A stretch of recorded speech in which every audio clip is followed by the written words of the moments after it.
안녕하세요. 사연둥이 혜인이에요. 구독 버튼으로 제게 큰 힘이 됩니다. 독일은 한국과 협상할 준비가 되어 있지 않습니다.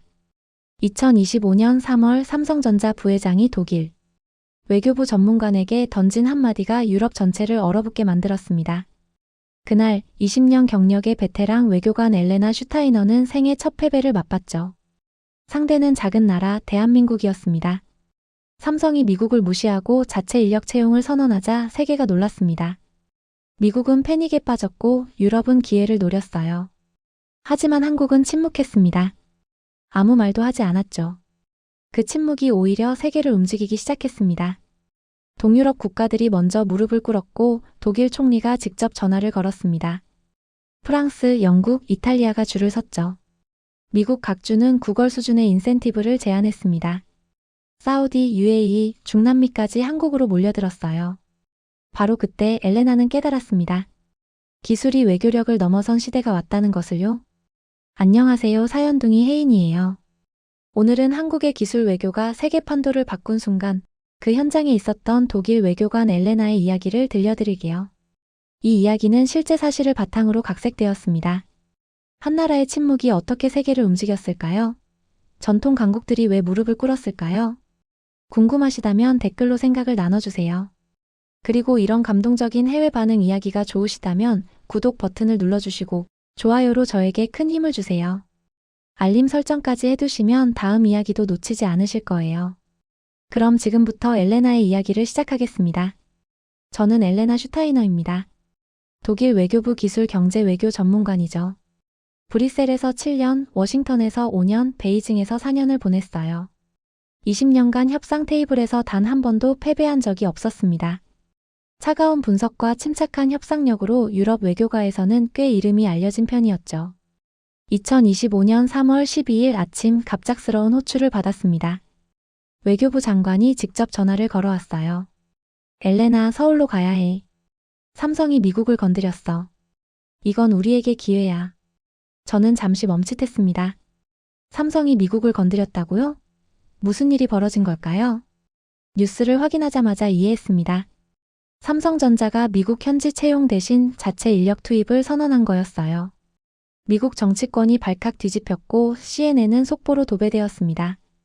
유럽 각국 외교부는 긴급 회의를 소집했죠. 모두가 같은 생각을 했어요.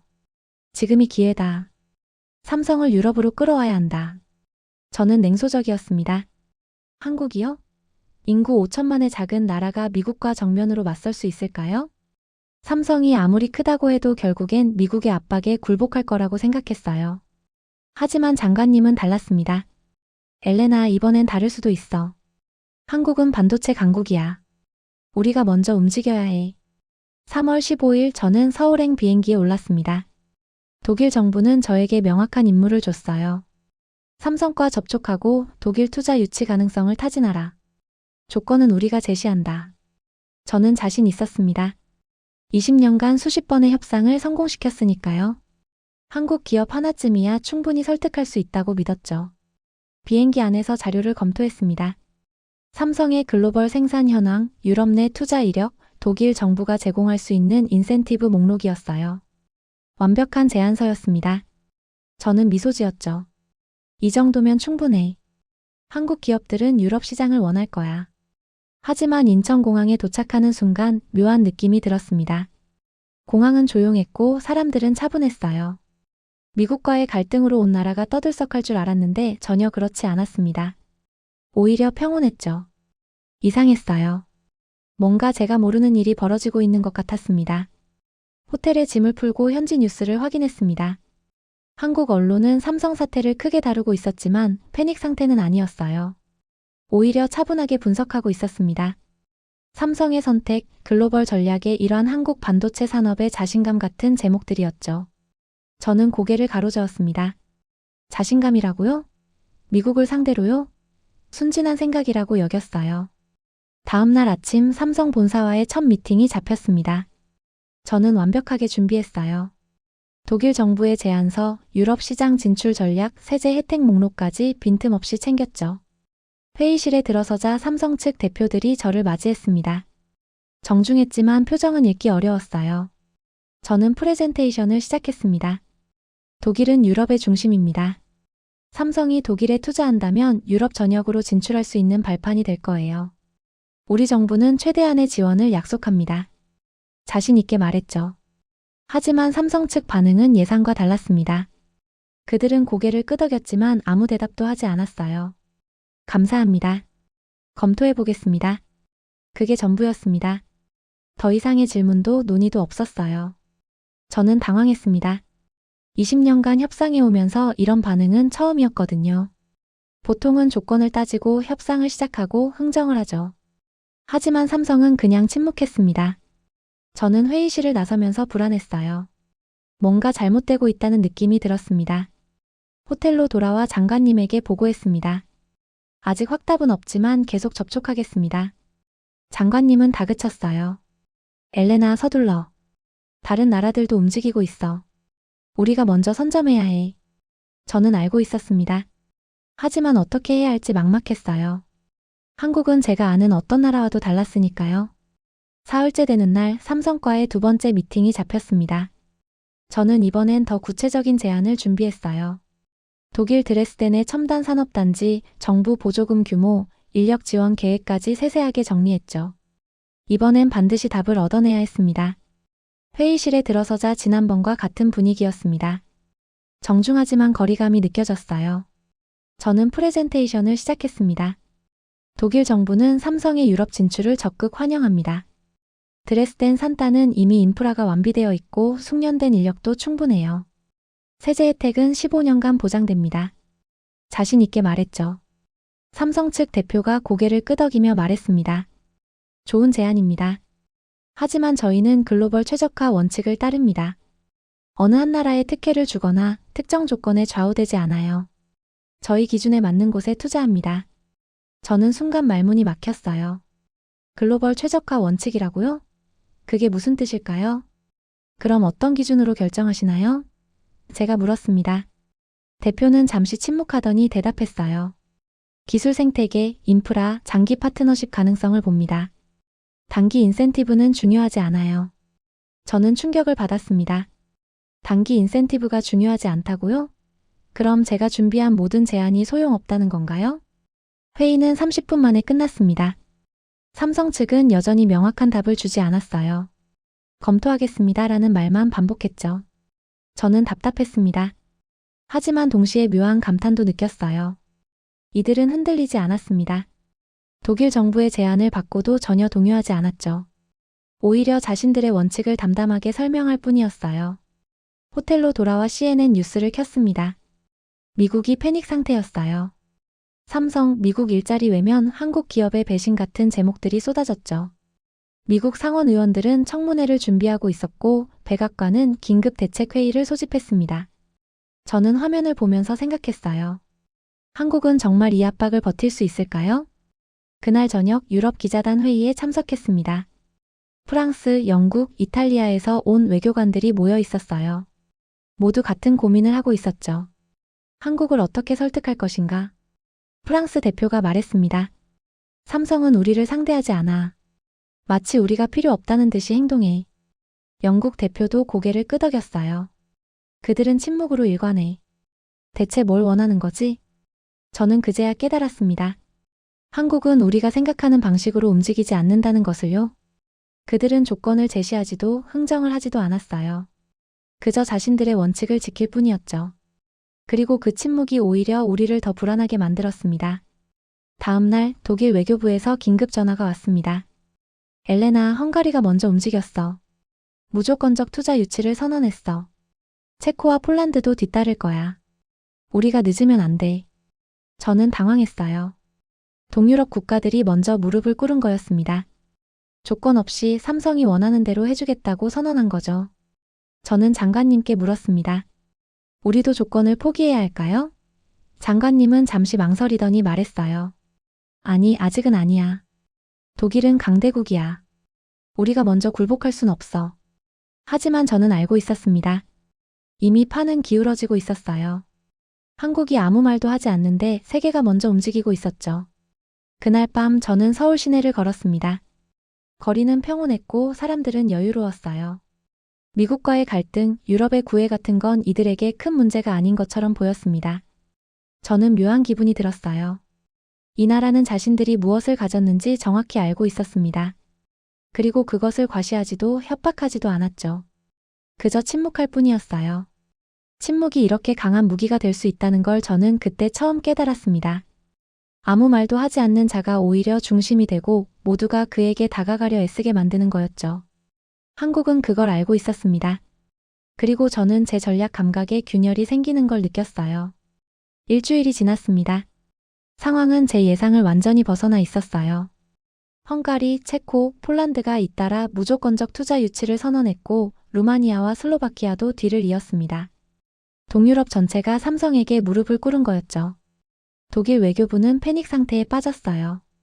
장관님이 다시 전화를 걸어왔습니다. 엘레나, 성과를 가져와야 해. 더 이상 기다릴 수 없어.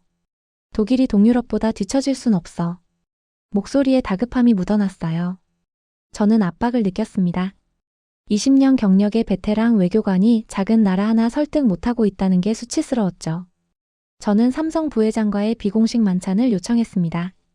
공식 회의에서는 답을 얻을 수 없다고 판단했거든요. 며칠 후 청담동의 한 레스토랑에서 만찬이 성사되었어요. 저는 이번만큼은 반드시 돌파구를 찾아야 한다고 다짐했습니다. 부회장님은 예상보다 젊고 차분했습니다. 정중하게 인사를 나눈 뒤 자리에 앉았어요. 저는 단도직입적으로 말했습니다. 부회장님, 독일은 진심입니다. 우리는 삼성과 장기 파트너십을 원해요. 어떤 조건이든 협상할 준비가 되어 있습니다. 제 목소리엔 절박함이 섞여 있었죠. 부회장님은 잠시 침묵하더니 조용히 말했습니다. 엘레나 전문가님, 저희는 조건을 원하지 않습니다. 저희가 원하는 건 존중이에요. 독일이 파트너를 대하는 태도를 바꿔야 협상이 시작됩니다. 저는 순간 숨이 멎는 것 같았어요. 태도를 바꾸라고요? 독일이요? 무슨 뜻인지 구체적으로 설명해 주실 수 있나요? 제가 물었습니다. 부회장님은 와인잔을 들며 말했어요. 독일은 지금까지 우리를 필요로 하는 쪽이 아니라 베푸는 쪽이라고 생각했습니다. 인센티브를 제공하니 감사하라는 식이죠. 하지만 저희는 그런 관계를 원하지 않아요. 동등한 파트너를 원합니다. 저는 할 말을 잃었습니다. 그 말이 맞았거든요. 독일은, 아니 유럽 전체가 한국을 그렇게 대해왔어요. 우리가 시장을 열어주니 감사하라는 식이었죠. 하지만 지금은 달랐습니다. 한국이 기술을 가지고 있었고 세계가 그걸 필요로 했어요. 판이 완전히 바뀐 거였습니다. 그럼 어떻게 해야 할까요? 제가 조심스럽게 물었습니다. 부회장님은 미소 지었어요. 독일 정부가 진심으로 파트너십을 원한다면 조건이 아니라 신뢰를 먼저 보여주세요. 저희를 설득하려 하지 말고 함께 만들어갈 미래를 제안하세요. 저는 그 말을 가슴에 새겼습니다. 만찬을 마치고 호텔로 돌아왔습니다. 저는 장관님께 보고하기 전에 오랫동안 생각했어요. 제 세계관이 무너지고 있었습니다. 20년간 믿어온 외교의 원칙들이 한국 앞에서는 통하지 않았죠. 그들은 강압도 회유도 받지 않았어요. 그저 존중을 원했습니다. 다음 날 장관님께 전화를 걸었습니다. 장관님, 우리가 접근 방식을 바꿔야 합니다. 조건이 아니라 신뢰로 다가가야 해요. 장관님은 잠시 침묵하더니 물었어요. 그게 무슨 소리야, 엘레나? 우리가 독일인데 태도를 바꾸라고? 저는 단호하게 대답했습니다. 네, 그래야 합니다. 한국은 우리와 다릅니다. 장관님은 불편한 듯 말했어요. 엘레나, 자네가 너무 감정적으로 접근하는 것 아닌가? 20년 경력의 외교관이 작은 나라 하나에 흔들리면 안 되지. 저는 웃음이 나왔습니다. 작은 나라라고요? 아니었어요. 한국은 작지 않았습니다. 기술로 세계를 움직이는 강국이었죠. 장관님, 한국은 작은 나라가 아닙니다. 그들은 기술 강국이에요. 우리가 필요로 하는 반도체를 가지고 있죠. 우리가 바뀌지 않으면 독일은 뒤처질 겁니다. 제 목소리엔 확신이 담겨 있었어요. 장관님은 한숨을 쉬며 말했습니다. 알겠네. 정부와 논의해보지. 하지만 쉽지 않을 거야. 저는 전화를 끊고 창밖을 바라봤습니다. 서울의 야경이 눈부셨어요. 이 도시는, 이 나라는 조용히 세계를 바꾸고 있었습니다. 말이 아니라 실력으로, 과시가 아니라 침묵으로 말이죠. 저는 그 사실을 인정할 수밖에 없었습니다. 일주일 뒤 독일 기업 대표단이 서울에 도착했습니다. 지멘스, BMW, 보쉬 등 독일을 대표하는 기업들의 CEO들이었어요. 독일 정부는 마침내 태도를 바꾸기로 결정했고 저는 그들을 인솔하는 임무를 맡았습니다. 삼성 측에서 평택 반도체 공장 방문을 제안했습니다. 저는 기대 반, 걱정 반이었어요. 공장을 보여주는 건 좋지만 과연 독일 대표단을 설득할 수 있을까요? 그들은 세계 최고의 제조업 강국 출신들이었으니까요. 평택으로 가는 버스 안에서 지멘스 CEO가 물었습니다. 엘레나, 한국 반도체 공장이 그렇게 대단한가요? 우리도 첨단 공장은 많이 봤는데요. 저는 솔직하게 대답했어요. 저도 직접 보지 못했습니다. 하지만 삼성이 자신 있게 초대한 걸 보면 뭔가 있을 거예요. 공장에 도착했습니다. 거대한 건물들이 줄지어 서 있었고 곳곳에 최첨단 장비들이 보였어요. 삼성 측 가이드가 우리를 안내했습니다. 이곳은 세계 최대 규모의 반도체 생산 라인입니다. 하루 생산량은 30만 장이에요. 독일 대표단은 고개를 끄덕였지만 아직 특별히 놀란 표정은 아니었어요. 하지만 생산 라인에 들어서는 순간 모두가 입을 다물지 못했습니다. 공장 안에 사람이 거의 없었어요. 로봇들이 정확하게 움직이며 작업을 진행하고 있었고 모니터에는 실시간 데이터가 흘러나왔죠. 자동화 수준이 상상을 초월했습니다. BMW CEO가 놀란 목소리로 물었습니다. 이 공장은 완전 무인화인가요? 가이드가 대답했어요. 99% 자동화되어 있습니다. 인간은 관리와 감독만 담당해요. 모든 장비는 자체 개발했고 생산 공정도 우리가 설계했죠. 저는 소름이 돋았습니다. 자체 장비라고요? 독일조차 장비는 수입에 의존하는데요. 보쉬 CEO가 질문했습니다. 장비를 자체 개발한다는 게 가능한가요? 반도체 장비는 극도로 정밀한 기술이 필요한데요. 가이드는 자신 있게 대답했어요. 저희는 지난 10년간 장비 국산화에 투자했습니다. 이제 핵심 장비의 90%를 자체 생산해요. 남은 10%도 곧 국산화할 계획입니다. 독일 대표단은 충격을 받았습니다. 저도 마찬가지였어요. 한국은 단순히 반도체를 만드는 게 아니었습니다. 반도체를 만드는 기계까지 만들고 있었죠. 완전한 자급자족 체계였어요. 이건 단순한 제조업이 아니라 생태계 전체를 장악한 거였습니다. 공장 투어가 끝나고 회의실로 이동했습니다. 지멘스 CEO가 저에게 조용히 물었어요. 엘레나, 저들이 우리에게 무엇을 요구할 것 같습니까? 저는 잠시 생각하다 대답했습니다. 아무것도요. 우릴 선택할지 말지만 결정하겠죠. 그 말이 나오고 나서 저 스스로도 놀랐어요. 하지만 그게 진실이었습니다. BMW CEO가 말했습니다. 우리가 먼저 손을 내밀어야겠군요. 한국은 우리를 필요로 하지 않아요. 우리가 한국을 필요로 하는 거죠. 보쉬 CEO도 고개를 끄덕였어요. 독일 정부에 건의해야겠어요. 조건을 내세울 게 아니라 파트너십을 제안해야 합니다. 저는 그들의 말을 들으며 묘한 감정을 느꼈습니다. 독일 최고의 기업인들이 한국 앞에서 겸손해지고 있었어요. 이건 단순한 비즈니스 미팅이 아니었습니다. 세계산업 질서의 재편이었죠. 기술을 가진 자가 중심이 되는 새로운 시대가 시작되고 있었어요. 평택을 떠나는 버스 안에서 저는 생각했습니다. 한국은 말이 아니라 기술로 존재감을 증명했어요. 과시하지 않았고 협박하지도 않았죠. 그저 보여줬을 뿐이었습니다. 그리고 그게 가장 강력한 메시지였어요. 그날 밤 저는 장관님께 보고했습니다. 장관님, 우리가 생각한 것보다 한국은 훨씬 앞서 있습니다. 조건을 따질 상황이 아니에요. 우리가 먼저 신뢰를 보여야 합니다. 장관님은 한숨을 쉬며 말했어요. 알겠네, 엘레나. 정부에 보고하겠어. 독일도 이제 바뀌어야 할 때인 것 같군. 저는 전화를 끊고 서울의 밤하늘을 바라봤습니다. 조용한 위협이라는 말이 있죠. 한국이 바로 그랬습니다. 시끄럽지 않았지만 세계를 움직이고 있었어요. 그리고 저는 그 사실을 체감했습니다. 2주 뒤 독일 총리가 직접 한국 대통령에게 통화를 요청했습니다. 독일 외교 역사상 이례적인 일이었어요. 보통은 실무진이 먼저 협상하고 정상 간 통화는 마무리 단계에서 하거든요. 하지만 이번엔 달랐습니다. 독일이 먼저 손을 내민 거였죠. 저는 총리실에서 그 통화를 지켜봤습니다. 총리님은 정중하게 말했어요. 대통령님, 독일은 한국과의 장기 파트너십을 진심으로 원합니다. 조건이나 인센티브가 아니라 신뢰를 기반으로 협력하고 싶습니다. 한국 대통령의 답변은 간결했어요. 환영합니다. 독일의 진심을 기대하겠습니다. 통화가 끝나고 총리님이 저를 보며 말했습니다. 엘레나, 자네가 옳았어. 우리가 태도를 바꿔야 했어. 이제 실무 협상을 시작하게. 최선을 다해주길 바라네. 저는 고개를 숙였어요.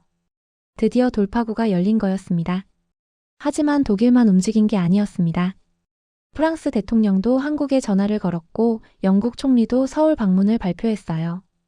이탈리아, 스페인까지 줄줄이 연락을 취했죠. 유럽 전체가 한국을 향해 손을 내밀고 있었습니다. 연쇄 반응이었어요. 3월 말 다보스 포럼에서 한국 대통령의 특별 연설이 예정되었습니다. 저는 독일 대표단과 함께 참석했어요.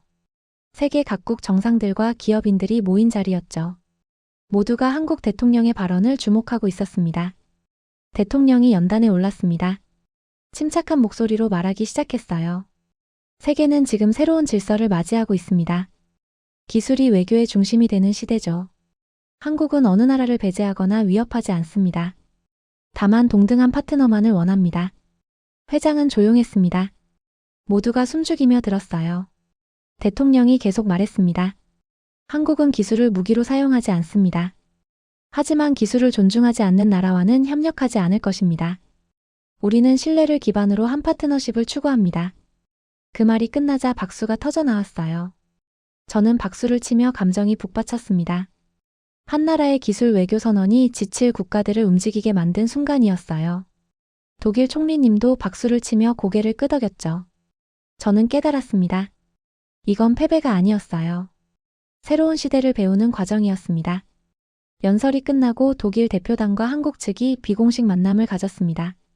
총리님이 한국 대통령에게 말했어요. 대통령님의 말씀에 깊이 공감합니다. 독일은 한국을 동등한 파트너로 존중하겠습니다. 한국 대통령은 미소 지으며 악수를 청했어요. 함께 미래를 만들어 갑시다. 저는 그 장면을 보며 눈물이 날 뻔했습니다. 20년간 외교관으로 살면서 이런 감정은 처음이었어요. 패배의 수치심이 아니라 존경의 감동이었죠.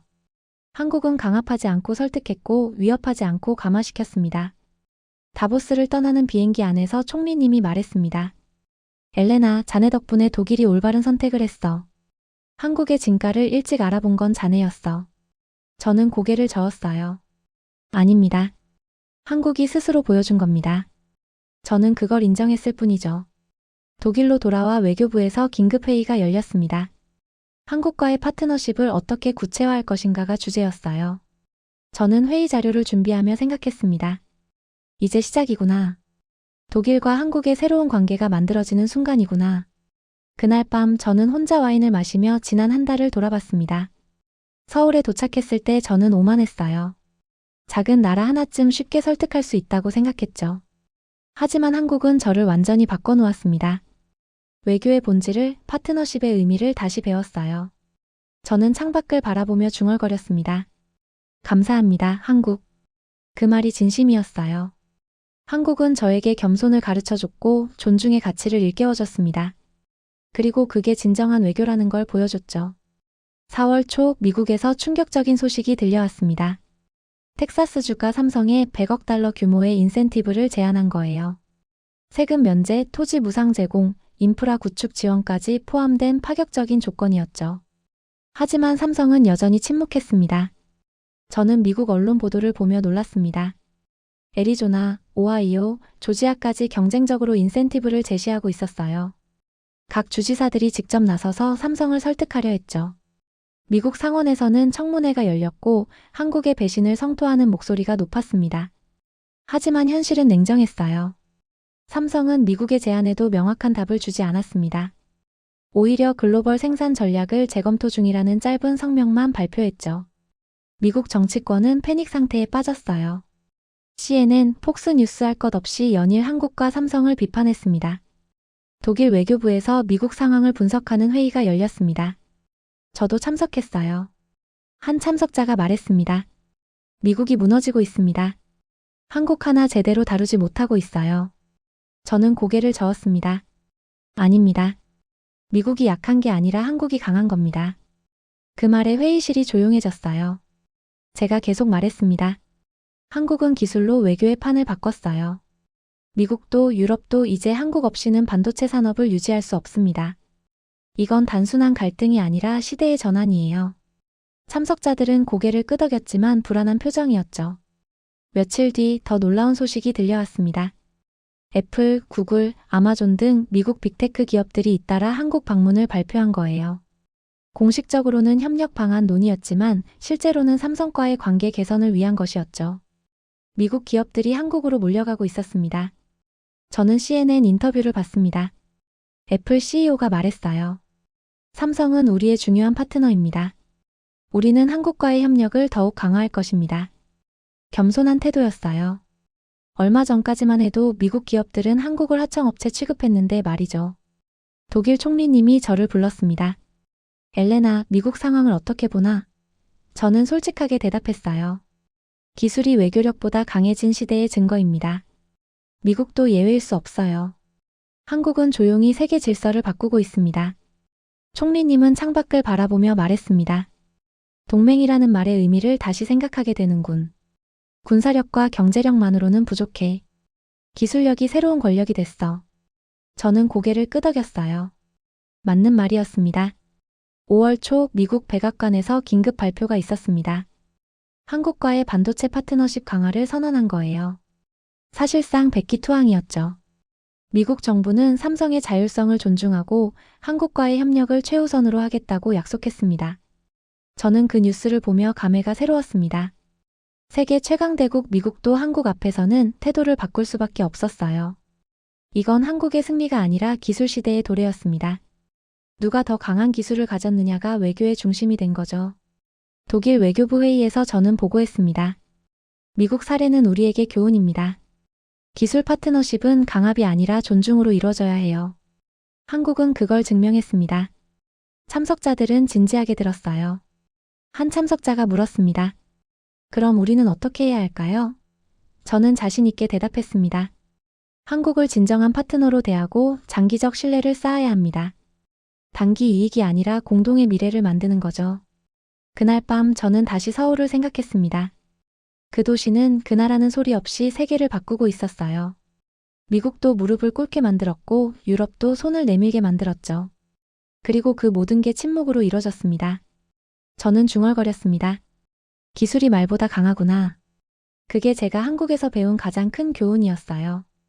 5월 중순 세계 각국이 한국과 계약을 체결하기 시작했습니다. 사우디가 500억 달러 규모의 반도체 공장 건설 계약을 맺었고 UAE도 뒤를 이었어요. 유럽에서는 폴란드, 체코가 먼저 계약을 따냈죠. 모두가 한국에 줄을 서고 있었습니다. 독일 정부는 조급해졌습니다. 총리님이 저를 불러 말했어요. 엘레나, 우리도 서둘러야 해. 독일이 뒤처질 순 없어. 삼성과의 독점 협상 테이블을 마련해주게. 저는 즉시 한국 측에 연락했습니다. 다행히 삼성은 독일과의 협상에 긍정적이었어요. 6월 초 서울에서 독일-한국 반도체 파트너십 협상이 시작되었습니다. 저는 독일 측 수석 대표로 참석했어요. 삼성 부회장님과 다시 마주 앉았죠. 이번엔 제 태도가 완전히 달랐습니다. 조건을 제시하는 게 아니라 신뢰를 보여주려 했어요. 저는 솔직하게 말했습니다. 부회장님, 지난 몇 달간 저는 많은 걸 배웠습니다. 독일이 오만했다는 것도 인정해요. 이제 우리는 한국을 진정한 파트너로 대하고 싶습니다. 조건이 아니라 신뢰로 시작하고 싶어요. 부회장님은 미소 지으며 말했습니다. 감사합니다, 엘레나 전문가님. 그 말을 듣고 싶었어요. 독일의 진심이 느껴집니다. 그 순간 저는 안도했어요. 드디어 제대로 된 출발선에 선 것 같았습니다. 협상은 놀랍도록 빠르게 진행되었습니다. 양측 모두 조건을 따지지 않았어요. 대신 어떻게 함께 성장할 것인가를 논의했죠. 독일의 엔지니어링 기술과 한국의 반도체 기술을 결합하는 방안, 공동 연구개발센터 설립, 인력 교류 프로그램 등이 테이블에 올랐습니다. 이틀째 되는 날 독일 측 기술 담당자가 말했습니다. 이건 단순한 계약이 아니에요. 진짜 파트너십이군요. 삼성 측 담당자가 고개를 끄덕이며 답했어요. 맞습니다. 우리가 원했던 게 바로 이거예요. 동등한 관계에서의 협력이죠. 사흘째 되는 날 협상이 타결되었습니다. 독일 외교 역사상 최단 기간 타결이었어요.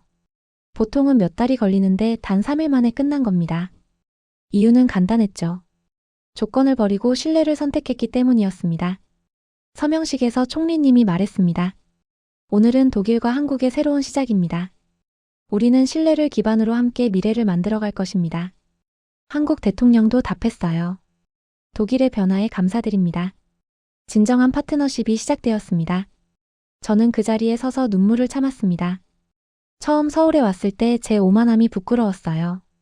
한국을 무시했고 작은 나라라고 얕봤죠. 하지만 한국은 저를 가르쳐줬습니다. 기술 외교에서 가장 중요한 건 자존심이 아니라 존중이라는 것을요. 서명식이 끝나고 부회장님이 제게 다가왔습니다. 엘레나 전문가님, 첫 만남 때와 많이 달라지셨네요. 저는 웃으며 대답했어요. 네, 한국이 저를 바꿔놓았습니다. 감사드립니다. 부회장님은 악수를 청하며 말했어요. 앞으로도 좋은 파트너가 되길 바랍니다. 독일로 돌아가는 비행기 안에서 저는 생각했습니다. 이번 협상은 단순한 계약이 아니었어요. 독일이 태도를 바꾼 순간이었고 한국이 그 변화를 인정한 순간이었죠. 신뢰가 얼마나 강력한지 깨달았습니다. 베를린에 도착해 외교부로 출근했습니다. 동료들이 축하해줬어요. 엘레나, 대단해요. 3일 만에 타결하다니. 저는 고개를 저었습니다. 제가 한 게 아니에요. 독일 정부가 변했고 한국이 그걸 받아준 겁니다. 그날 저녁 장관님이 전화를 걸어왔습니다. 엘레나, 수고했네. 자네 덕분에 독일이 올바른 길을 찾았어. 한국과의 파트너십은 우리 미래의 큰 자산이 될 거야. 저는 감사하다고 답했어요. 하지만 속으로는 생각했죠. 진짜 자산은 이번에 배운 교훈이라고요. 2025년 하반기 한국은 명실상부한 기술 허브로 자리 잡았습니다. G7 국가들과 동등한 외교축으로 떠올랐고 세계 각국이 한국과의 협력을 최우선으로 삼았어요. 반도체만이 아니었습니다. 배터리, 디스플레이, 바이오 기술까지 한국은 전방위로 영향력을 확대했죠. 독일 외교부는 조직 개편을 단행했습니다. 기술 파트너십 전담국을 신설한 거예요. 저는 그 초대국장으로 임명되었습니다. 총리님이 직접 임명장을 주며 말했어요. 엘레나, 자네가 한국에서 배운 걸 독일 외교에 심어주게. 우리는 변해야 해. 저는 새로운 직책을 맡으며 각오를 다졌습니다.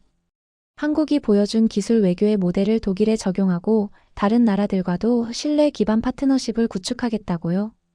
기술이 없는 나라는 외교가 없다는 걸 이제 확실히 알았으니까요. 9월 베를린에서 글로벌 기술 외교 포럼이 열렸습니다. 저는 기조연설자로 초청받았어요. 세계 각국 외교관들이 모인 자리였죠. 저는 연단에 서서 말하기 시작했습니다. 여러분, 세계는 변했습니다. 기술이 외교의 중심이 된 시대에 우리는 새로운 원칙이 필요해요. 저는 한국의 사례를 소개했습니다.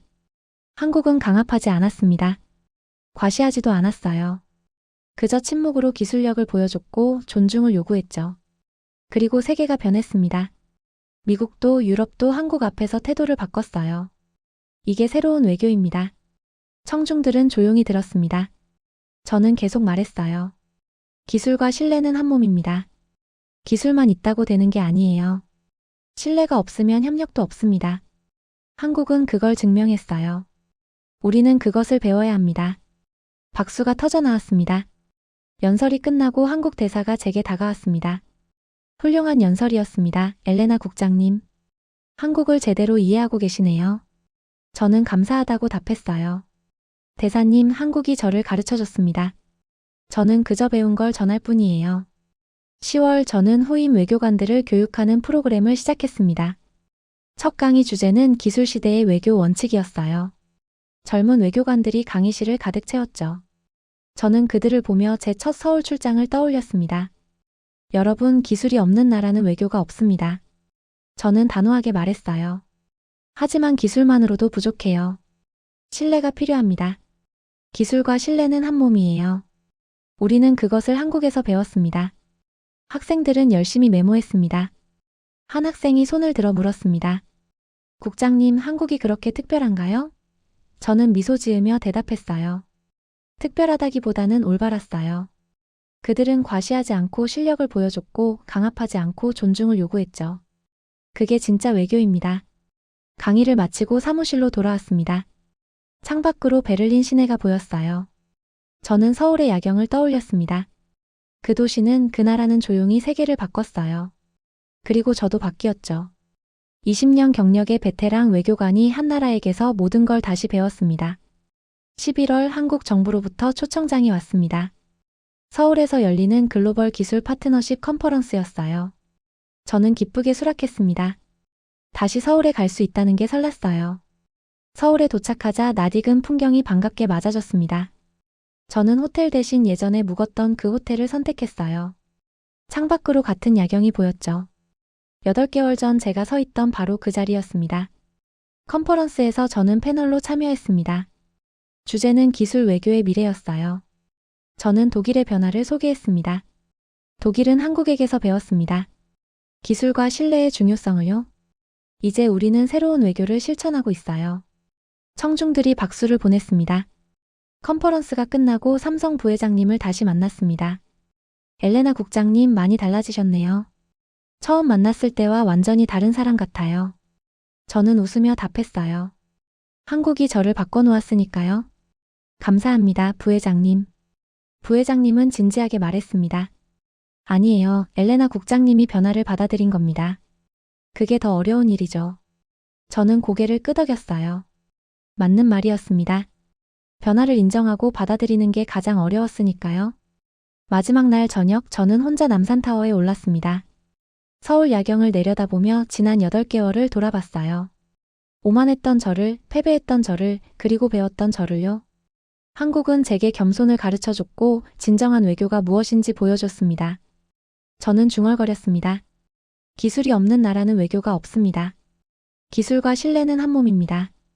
우리는 그것을 한국에서 배웠습니다. 그 말이 제 신념이 되었어요.